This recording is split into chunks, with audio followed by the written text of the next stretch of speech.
Welcome to the Focolare Word of Life podcast for September 2022.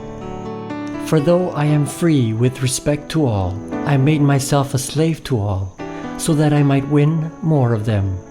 1 Corinthians chapter 9, verse 19. My name is Nick Gianferrani, and I'll be your host. Have you ever heard the expression, to be in the shoes of the other?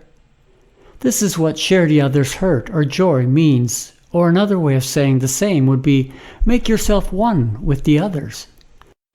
As we approach each neighbor, we must know how to let go of everything we are doing that is beautiful and good and useful in order to be ready to make ourselves one with that person in everything. This is Christianity. When we make ourselves one with others, they open up and reveal something of themselves. They disclose their identity. They enlighten and surprise us with their own immense riches. In today's podcast, we have chosen experiences that will demonstrate how this month's Word of Life can be lived. Linda shares how she is able to make herself one with someone she had never met before.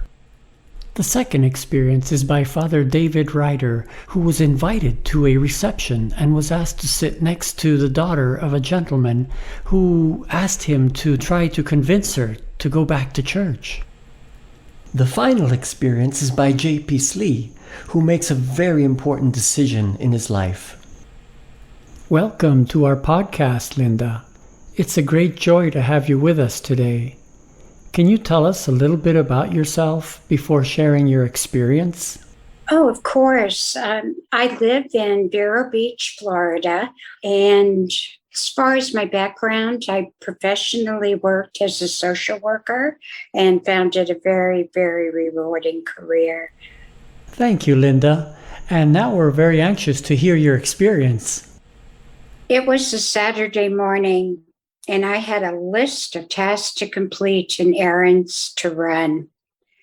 As I left the house to run one of those errands, there was a FedEx box at my door. I didn't think I had ordered anything recently, and when I looked at the label, it was not mine. I called FedEx, and when I was finally connected, I informed them a package had been delivered to the wrong address, and they advised they would pick it up within 24 hours. 24 hours?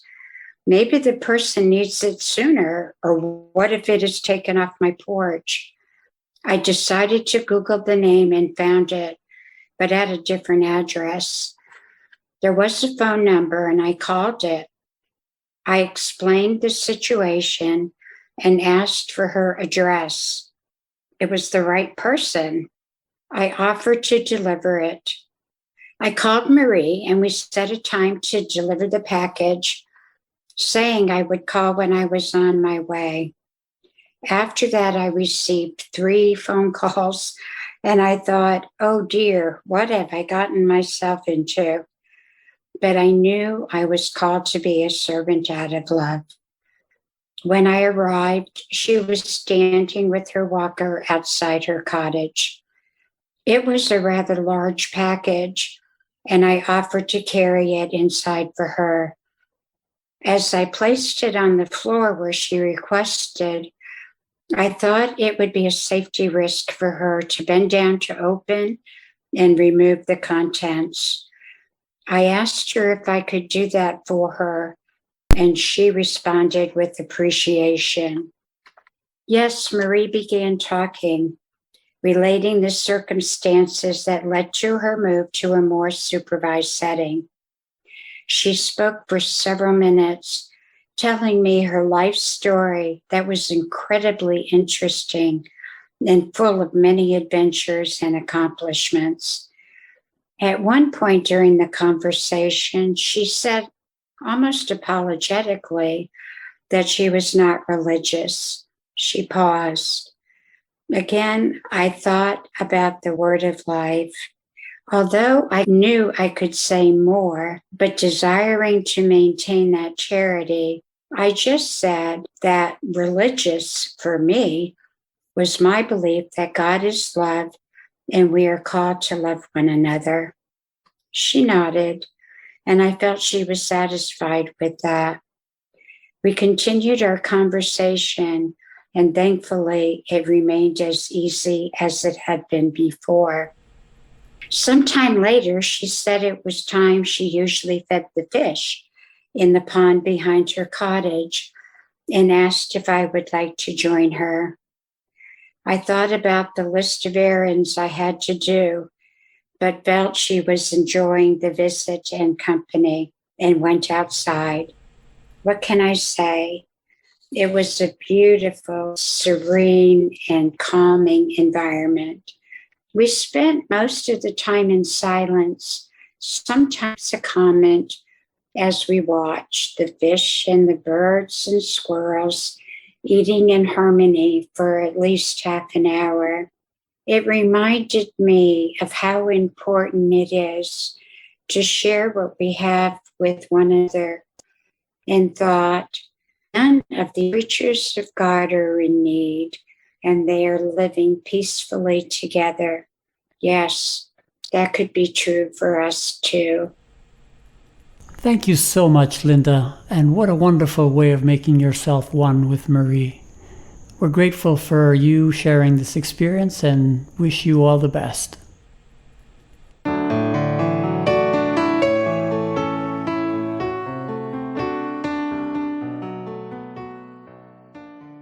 Hello, Father David, and welcome to our podcast. I had the pleasure of meeting you when you were a teenager and a tap dancer. Now you are a pastor in a parish in New York. Your experience touched me deeply as it showed me the measure of making ourselves one. Can you share your experience with our listeners? Sure. In one of the parishes where I was serving, I had become friendly with a married couple. As our friendship grew, they became much more serious about their faith. They wanted so badly for their adult children to take their faith seriously too, but their children simply did not share their passion when it came to religious matters. One day I had the honor of blessing the couple on their wedding anniversary in church, and I was invited to the reception after the ceremony. Before the reception, the husband told me, "I am going to sit you next to my daughter. Please try to talk her into coming back to the church." At the reception, I sat next to his daughter, a lovely young woman in her late 20s.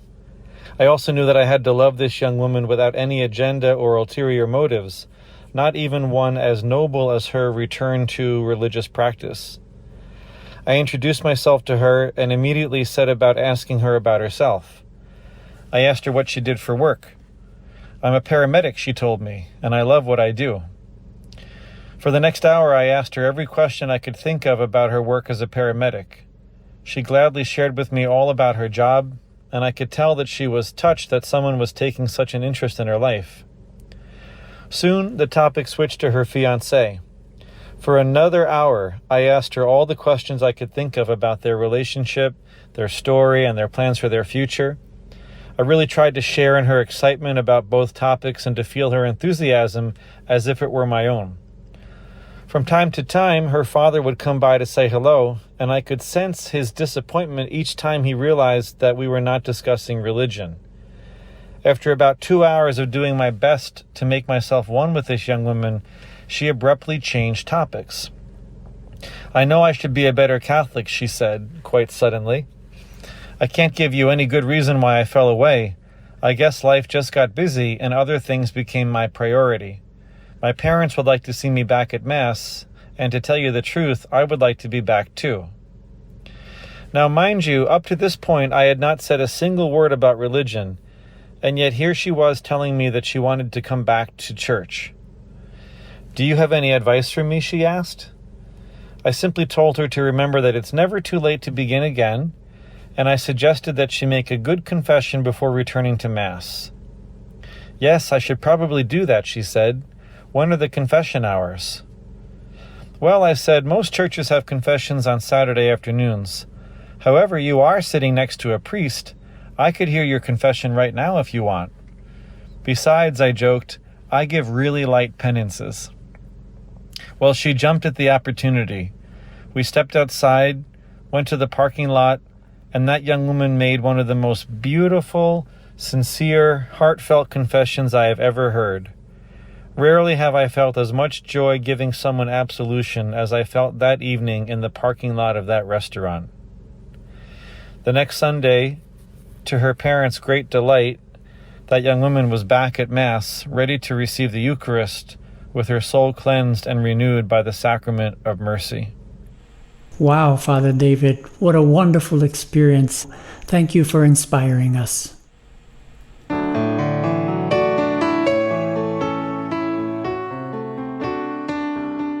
The experience that JP is about to share with us now is an example of making ourselves one in a very concrete way. Thanks for being with us today, JP, and go ahead, tell us your experience. For this story, I have to first introduce you to my friend Anthony. Anthony was not in good health, since he was suffering from chronic kidney failure.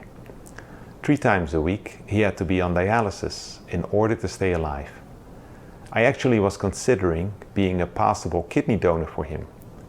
But these were just thoughts, and I had not taken any concrete steps to follow through with this. And at one point, I participated in an Easter retreat for teenagers and young adults. On the first day of the retreat, I found myself in the chapel, and out of the blue, a question came up in my mind. JP, are you still willing to donate your kidney? I was quite surprised that this came up, because I hadn't thought about it anymore in the weeks prior to that day. It really felt like an inspiration, as if God were asking me to do this. So I considered it very thoughtfully, prayed about it, and felt totally at peace with the idea. At that moment, I decided to follow through with it. On the next day of the retreat, the experiences that were shared were all on overcoming hardship and suffering, and how Jesus, in his feeling forsaken and abandoned, can be a model for us in this. One of the young people sharing was Gidget, Anthony's daughter, who explained how by looking at Jesus on the cross, she had tried to embrace the suffering first when her mom was ill with lupus and kidney failure during her teenage years, and now, years later, her dad was on dialysis because of kidney failure. She shared all of this under a lot of tears. The bottom line of the experience was that she would not like to change any of it, because she felt that this suffering had brought her and her family so close together and very close to God. It was a true witness to the youth present there. She left the stage, still drying her eyes, when all of a sudden she turned around and picked up the mic again and said, "In case anyone is interested in knowing, my dad's blood type is O positive." I was stunned. I am also O positive. So I really felt that the only reason that she shared that was for me to hear it. It felt like a confirmation from God on the decision I had made the day before. A decision God had allowed me to make during that moment in the chapel, in total freedom, without even knowing all these details. And a few months later, the kidney transplant took place. In the days following the surgery, while still in the hospital, there was a distinct moment in which I felt completely overwhelmed by a sense of God's immense love for me. It felt so very special to have been able to do this at the subtle prompting of that little voice inside of me. And I sensed at that moment that God was thanking me by making his loving presence felt inside of me in a special way. Thank you, JP, for sharing such a profound experience with us.